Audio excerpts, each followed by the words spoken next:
Prabowo mendatang? Simak pembahasannya dalam Satu Meja.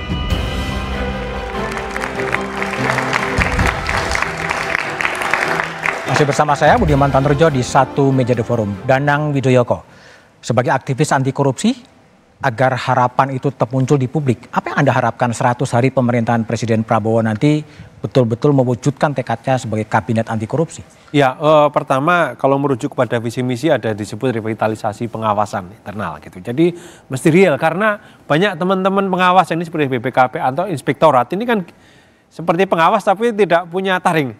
Karena mereka malah takut dengan yang diawasi, takut karirnya segala macam. Mesti ada kebijakan real bagaimana soal independensi inspektorat BPKP untuk melakukan pengawasan. Kemudian yang kedua, di visi misi juga dikatakan mendukung penegak hukum, bukan cuma soal penghasilannya, tetapi juga tidak melakukan intervensi. Ini penting ini.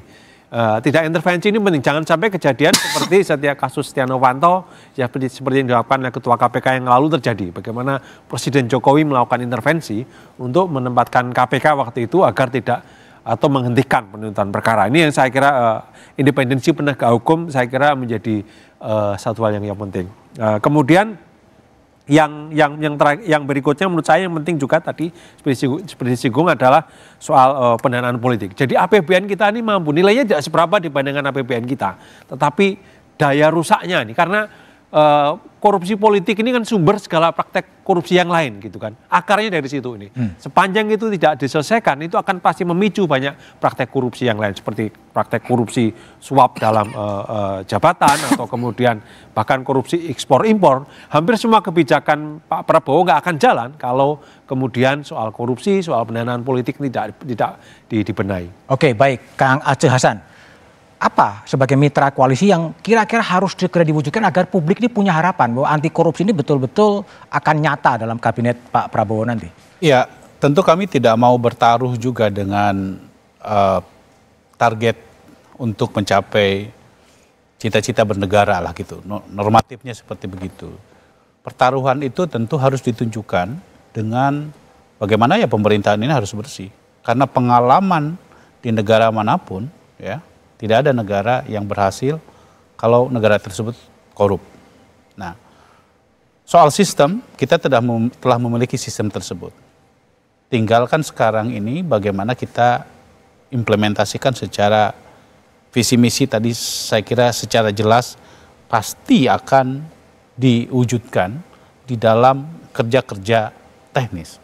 Memastikan supaya misalnya tentang bagaimana sistem pengawasan internal diperkuat, sistem pengawasan eksternal diperkuat, penguatan penegak hukum harus menjadi komitmen bagi pemerintahan yang nanti akan dipimpin oleh Presiden Prabowo.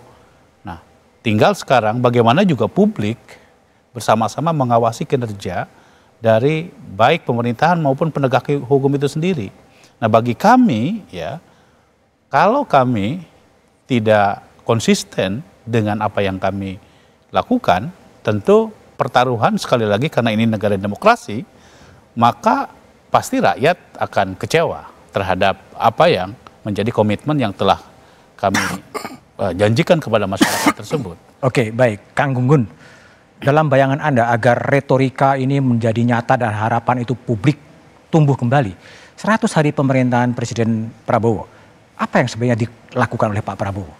Menurut saya yang paling penting di awal, entah itu 100 hari atau 1 tahun pertama itu, menunjukkan komitmen dalam proses politik anggaran yang akuntabel. Contoh ya Mas Budiman, ini kan bicara soal mulai dari proses perencanaan, alokasi, implementasi, termasuk titik-titik simpul korupsi itu kan seperti misalnya perizinan di berbagai tempat, kemudian juga kalau kita lihat hal lain seperti misalnya bagaimana sumber daya alam, itu juga kerap kali dipertukarkan oleh untuk gitu ya kelompok yang sedikit orang dan itu kemudian membentuk sistem kartel dan itu bisa jadi jebakan dalam konteks demokrasi, bisa terjadi retrogresi demokrasi dan itu salah satunya bisa menjadi juga jebakan pada Pak Prabowo dan pemerintahannya. Salah satu yang menjadi catatan saya di forum ini adalah gejala ini dimulai dari yang disebut dan groupthink. Jadi ada batasan afiliatif pada sosok entah itu presiden, entah itu ketua umum partai, dan groupthink itu menguat, akhirnya kemudian siapapun yang ada di kelompoknya saling menutupi.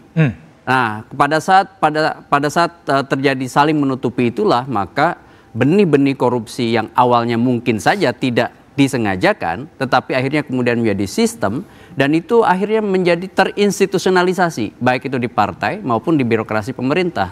Makanya kemudian groupthink itu harus didekonstruksi melalui apa? Komitmen kebijakan Pak Prabowo sendiri.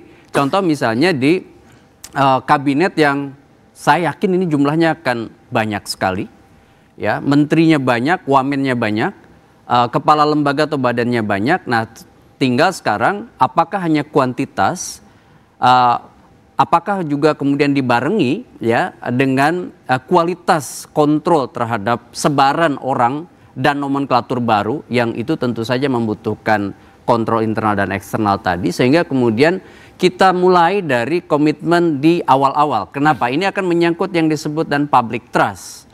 Dan public trust itu menjadi modal sosial bagi apapun yang akan dilakukan oleh Pak Prabowo di kemudian hari. Oke, Pak Nus, apa 100 hari kira-kira dibayangkan oleh PDIP agar komitmen ini betul-betul mewujud dan tercipta betul kabinet yang anti korupsi?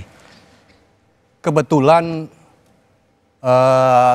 memasuki 2025, rekan-rekan semua tentu sangat paham terjadinya kondisi ekonomi makro yang tidak begitu membuat nyaman di dalam membangun. Ini sebetulnya saatnya untuk melakukan recovery secara total, sehingga penyadaran soal memberantas korupsi itu, penyadaran soal memberantas korupsi inilah saatnya untuk kembali merecovery. Maksudnya adalah telah terjadi kerusakan struktural yang parah sebetulnya. Yang ini sebetulnya kita baru menikmatinya, akibatnya ya pada saat kondisi sekarang-sekarang ini. Apa bentuknya? Munculnya ketidakpercayaan terhadap negeri kita sendiri. Kira-kira kalau mau investasi di Indonesia itu tingkat kesulitannya atau efisiensinya seperti apa? Ini membuat berat lagi. Sehingga sebetulnya apa yang disampaikan oleh Pak Prabowo menurut saya sudah tepat saatnya. Sekarang mengingatkan dan sekarang kembali lagi untuk membuktikan apa yang disampaikan tersebut bisa segera memunculkan sebuah kepercayaan itu tadi. Oke, baik. Ini jadi itu sebetulnya harapannya 100 hari ya segera tampak itu. Oh, ini memang sungguh-sungguh. Hanya yang terakhir kami mohon, karena juga jangan sampai memberantas itu juga menjadi alat politik. Nah, ini alat politik ya? Ya, karena jangan sampai bahwa nanti Pak Daniel sepertinya kok kayaknya terkait dengan hal kasus apa. Alat politik yang benar ya, nanti kalau tidak, nah ini berarti penekanan-penekanan seperti ini yang membuat langkah-langkah menjadi alat politik tersendera ini juga ini menjadi Bung Daniel, jadi gimana menanggapi respon-respon itu? Saya mau mulai dari pendekatan Pak Prabowo belakangan ini sering mengendos dua buku. Pertama itu buku yang ditulis oleh Ray Dalio yang judulnya Why Nations Succeed and Fail. Itu sering di endorse oleh Pak Prabowo untuk dibaca oleh pembuat kebijakan. Sebelumnya Pak Prabowo juga sering endorse yang tulisan Darren and Robinson Why Nation Fail itu. Pak Prabowo ingin mengingatkan bahwasannya pentingnya penguatan institusi yang inklusif. Nah, institusi yang inklusif itu kan mengisyaratkan banyak hal, artinya partisipasi publik, kemudian termasuk adalah penguatan institusi yang transparan dan sebagainya, ada birokrasi yang kuat dan sebagainya. Nah, langkah-langkah itu ingin dimulai Pak Prabowo belajar dari alasan bagaimana satu pemerintahan, satu nation itu bisa sukses.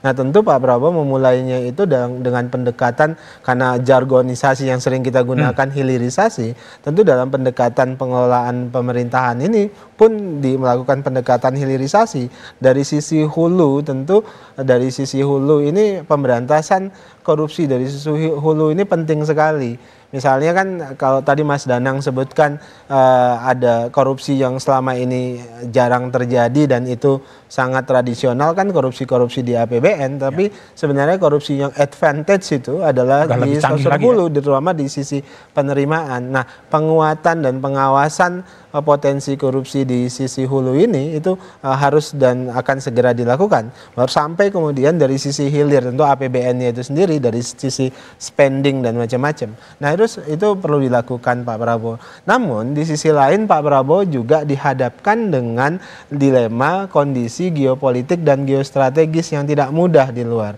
Tadi saya kutip lagi satu buku yang juga sering direkomendasikan Pak Prabowo hari-hari ini, itu banyak tulisan yang ditulis oleh John Mearsheimer terkait dengan geopolitik dan geostrategis, pendekatan politik Pak Prabowo dalam konteks kondisi geopolitik dan geostrategis ini adalah pendekatan politik realis. Artinya ada ancaman serius upaya hegemoni dari bangsa-bangsa yang kuat pada hari ini, dan itu menuntut Pak Prabowo untuk memastikan kekompakan di dalam negeri itu diciptakan, keguyuban di dalam negeri, di dalam rumah dalam tanda kutip kita itu kuat, itu penting, dan itu sangat mempengaruhi kebijakan politik Pak Prabowo hari ini. Supaya apa? Supaya kita bisa menghadapi kondisi global yang sangat dinamis, bahkan cenderung bisa mengarah pada anarkis. Oke, baik Bung Daniel, Bung Aceh, Pak Nus, Kang Gunggun, dan Danang Widoyoko.